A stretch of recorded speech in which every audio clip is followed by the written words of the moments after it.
लीजिए सुनिए डॉक्टर नर्मदा प्रसाद गुप्त की लिखी कहानी हरदौल का प्रेत, मेरी यानी समीर गोस्वामी की आवाज में। ये कंचना घाट और पौरुष की मशाल से तुम कौन हो? रात के सूनेपन में क्या खोज रहे हो? मैं हरदौल का प्रेत। एक सफेद छाया हड़बड़ाकर फुसफुसाई थी और अपने सामने खड़ी सुंदर नारी को देखकर चौंक गई थी। झूठ है, तुम झूठ बोलते हो। हरदौल और प्रेत? असंभव, बिल्कुल असंभव। प्रेम के लिए इतना बलिदान, आदर्श के लिए इतना त्याग, सब डूब गया? नहीं, ऐसा नहीं हो सकता। तुम हरदौल की प्रतिष्ठा को दांव पर लगाकर अपनी सिद्धि साधने वाले कोई बहुरूपिया हो। बहुरूपिया? तुम नहीं कहोगी मां तो कौन कहेगा? मैं सचमुच बहुरूपिया हूं। कुछ दिन पहले हरदौल था, तुम्हारा लाडला हरदौल। तुमने गोद में खिलाया, बड़ा किया और आदमी बनाया। जब तुम्हारे सिखाए आदर्श के लिए मर मिटा तब तुमने आंसू बहाए, पर आज मैं प्रेत हो गया हूं तब पहचान भी नहीं पाते। बेटा तुम? नारी की आंखों में आंसू ढुलक आए थे, जो उसके मन को छेद गए। पीड़ा की रिश्ती धारा में उसकी छाया सी काया उतराने लगी। अपने को संभाल कर बोला, मां, तुम्हारा दोष नहीं है, ये संसार ही ऐसा है। मैं ऊंचाई की भट्टियों में गल गया, पर क्या किसी ने उसकी आंच तक सहन की? ऐसा न कहो बेटा, संसार बहुत धीरे चलता है।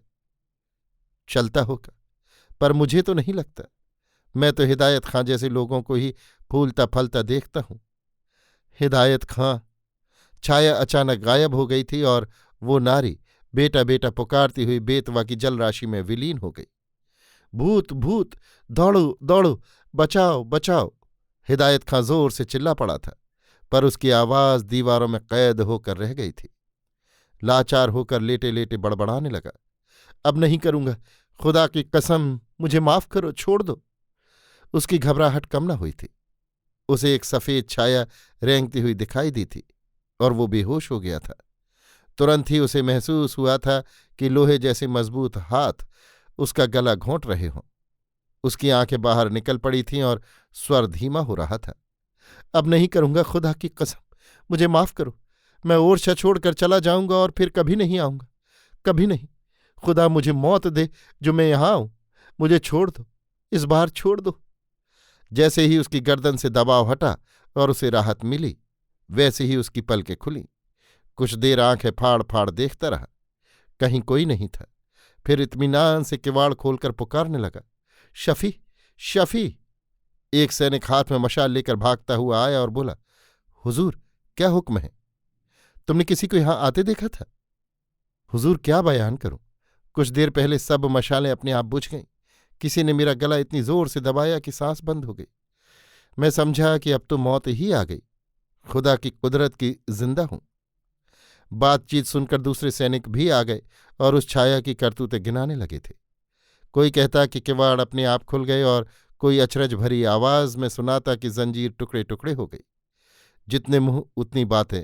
लगता था कि जैसे कोई तूफान आया हो और सब पर कोई न कोई निशान छोड़ गया हो।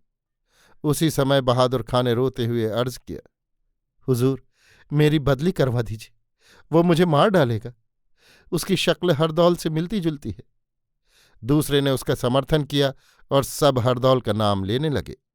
हिदायत खां ने भी हरदौल को देखा था, पर वो अपनी जबान से कहकर हवा खड़ा करना मुनासिब न समझता था। उसने धीरज बंधाने के लिए बारादरी में बैठने का इशारा किया। बारादरी फूलबाग से लगी इमारत थी। पहले फूलबाग में रानियां घूमती और विनोद करती थीं, पर बाद में ओरछा नरेश जुझार सिंह के अनुज दीवान हरदौल की बैठक बन गई। जब से हरदौल न रहे तब से वो सूना पड़ा था।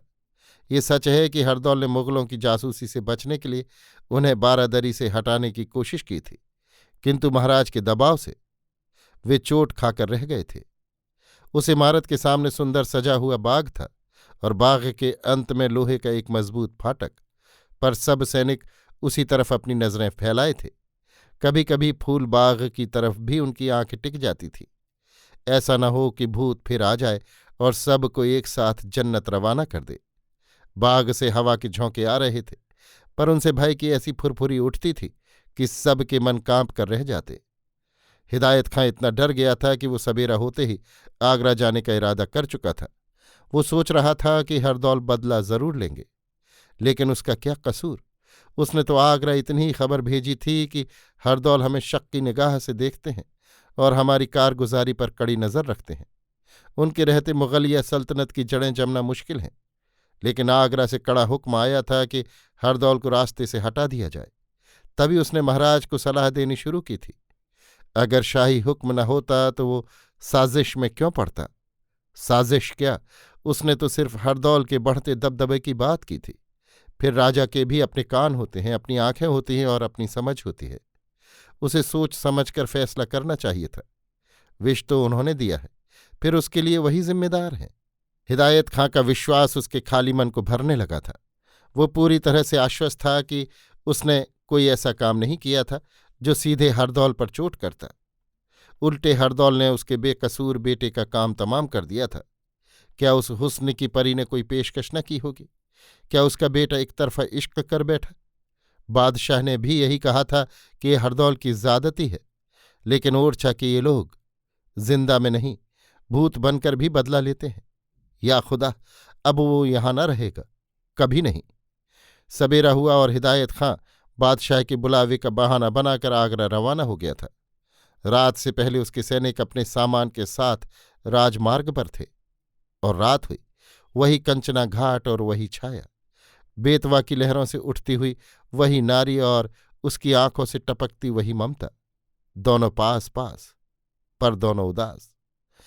नारी ने टोका, बेटा क्या हो गया है तुम्हें?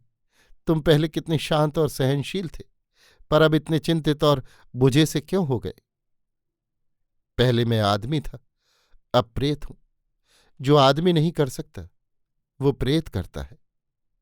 लेकिन बेटे, हिदायत खां के चले जाने से क्या हुआ? वो आगरा जाएगा तो बादशाह नाराज होगा, और जुझार सिंह तो पूरी तरह से दबे हैं। जुझार सिंह, बड़े भैया। और छाया वहां न थी, केवल नारी कंचना घाट के तले उदास बैठी थी। इस बार न वो चिल्लाई और न उसने रोका। महाराज जुझार सिंह महल के भीतरी कक्ष में लेटे थे, पर उन्हें नींद नहीं आ रही थी।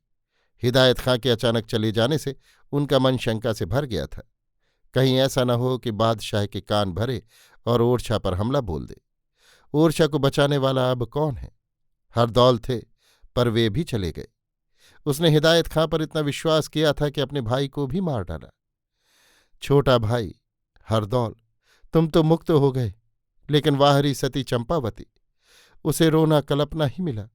शिशु की तरह भोली और निर्दोष, पर उस पर कितना भद्दा आरोप। कितना पागल हो गया था मैं। अब कौन बचा है मेरा? क्या करूं?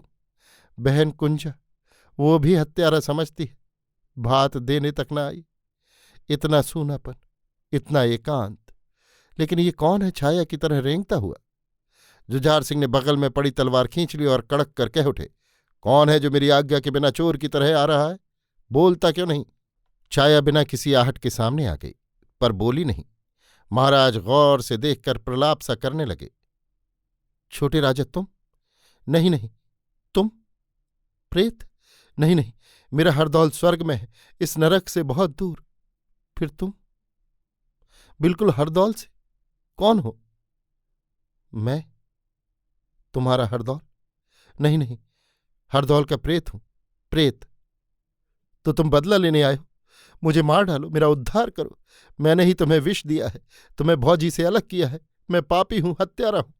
लो ये तलवार। जुझार सिंह याचना सी करने लगे।